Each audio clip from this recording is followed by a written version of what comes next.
અમદાવાદની ખ્યાતિ હોસ્પિટલમાં મોતકાંડના મામલે સ્પેશિયલ સરકારી વકીલ તરીકે વિજય બારોટની નિમણૂક કરવામાં આવી છે। આરોપીઓને સજા અપાવવા માટે નિમાયા છે સ્પેશિયલ પીપી। મોતકાંડમાં વસ્ત્રાપુર પોલીસ સ્ટેશનમાં ફરિયાદ નોંધાઈ છે। કુલ 3 ફરિયાદ નોંધવામાં આવી છે। રાજ્ય સરકારે કેસ ઝડપી ચાલે એટલા માટે સ્પેશિયલ સરકારી વકીલની નિમણૂક કરી છે। મહેસાણા જિલ્લાના સરકારી વકીલ વિજય બારોટની નિમણૂક કરવામાં આવી છે। સરકાર તરફથી આ કેસ વિજય બારોટ લડશે। ખ્યાતિ હોસ્પિટલ કેસમાં સરકાર જ ફરિયાદી બની છે।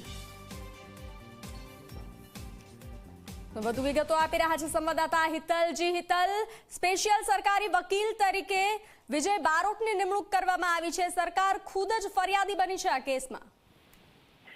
જી ચોક્કસ એવું કહી શકાય બનશે કે જે પ્રકારે ખ્યાતિ હોસ્પિટલનો કેસ બન્યો છે અને તેના કારણે પીએમજેવાયનો દુરુપયોગ અને રાજ્ય સરકારને ચૂનો લગાડવાની આખી ઘટના સામે આવી છે। સાથે 2 લોકોના નિર્દોષ લોકોના મૃત્યુ પણ થયા છે। આ તમામ ગંભીરતાને ધ્યાનમાં રાખીને રાજ્ય સરકારે આ કેસ ચલાવવા ઝડપથી કેસ ચાલે એટલા માટે સરકારી વકીલ તરીકે વિજય બારોટની નિમણૂક કરી છે। વિજય બારોટ પોતે મહેસાણામાં મુખ્ય સરકારી વકીલ છે અને તેમની આગેવાનીમાં આ કેસ ચલાવવામાં આવશે। એટલે કેસ ઝડપી ચાલે અને ક્યાંક ને ક્યાંક જોવા જઈએ તો મહેસાણાના કડીના જ આ લોકો જે ભોગ બનનાર લોકો છે એટલે વધારે સારી રીતે તેઓને સમજી શકે એટલા જ માટે વિજય બારોટની સરકારી વકીલ તરીકે ખાસ આ કેસમાં નિમણૂક કરવામાં આવી છે।